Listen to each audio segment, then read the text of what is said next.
حضرت قرہ رضی اللہ عنہ سے روایت ہے، اللہ کے رسول نے فرمایا، میری امت کے ایک گروہ کو ہمیشہ اللہ پاک کی مدد حاصل رہے گی، ان کی مدد نہ کرنے والا ان کا کچھ بگاڑ نہ سکے گا تاکہ قیامت قائم ہو جائے۔ حضرت ابو ہریرہ رضی اللہ عنہ سے روایت ہے کہ اللہ کے رسول نے فرمایا،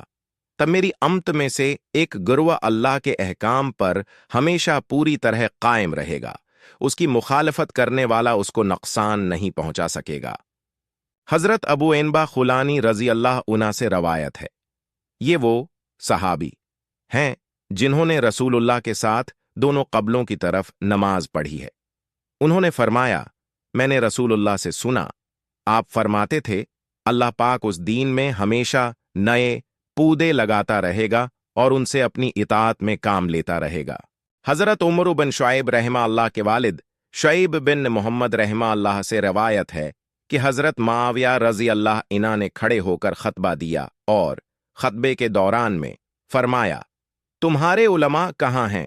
تمہارے علماء کہاں ہیں؟ میں نے رسول اللہ سے سنا ہے، آپ فرماتے تھے، قیامت قائم نہ ہوگی مگر میری امت کی ایک جماعت لوگوں پر غالب رہے گی، انہیں کوئی پرواہ نہیں ہوگی کہ کوئی ان کو ذلیل و خوار کرے یا ان کی مدد کرے۔ حضرت ثوبان رضی اللہ عنہ سے روایت ہے، رسول اللہ نے فرمایا، میری امت کی ایک جماعت ہمیشہ حق پر قائم رہے گی اور اس کی مدد کی جاتی رہے گی، ان کی مخالفت کرنے والے انہیں نقصان نہیں پہنچا سکیں گے، حتیٰ کہ اللہ پاک کا حکم قیامت آ جائے۔